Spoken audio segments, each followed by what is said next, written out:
এটি রাজশাহী মহানগরীর বিনোদপুর বাজার। এই বাজারেই এই ফুটওভার ব্রিজটি তৈরি করা হয়েছে মানুষ পারাপারের জন্য।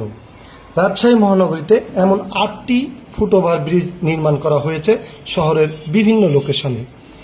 এই ফুটওভার ব্রিজের উচ্চতা 5.8 মিটার ও প্রশস্ততা 3.6 মিটার। গত বছর শুরু হওয়া প্রকল্পের আওতায় 2টি প্যাকেজে এই ফুটওভার ব্রিজের কাজ শুরু হয়। 2টি প্যাকেজে প্রায় 50 কোটি 72 লাখ টাকা ব্যয়ে নগরীতে 8টি ফুটওভার ব্রিজ নির্মাণ করা হয়েছে। একটি ফুটওভার ব্রিজ নির্মাণ করতে খরচ হয়েছে 6 কোটি 34 লক্ষ টাকা। 6 কোটি 34 লক্ষ টাকা ব্যয়ে এই ফুটওভার ব্রিজটি নির্মাণ করা হলেও সারাদিনে এই ফুটওভার ব্রিজে একটি মানুষও ওঠে না পারাপারের জন্য।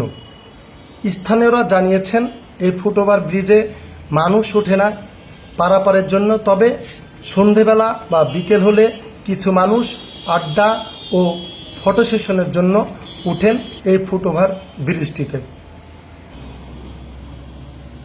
এই ফুটওভার ব্রিজে বিনোদপুর বাজার যে ফুটওভার ব্রিজ আছে, এই ব্রিজে কি পারাপারের জন্য কেউ ওঠে? না, কেউ উঠে না। এই সন্ধ্যাবেলাতে এই ছেলেপেলে কিছু ছবি তোলার জন্য আছে আর আড্ডা মারার জন্য ওঠে।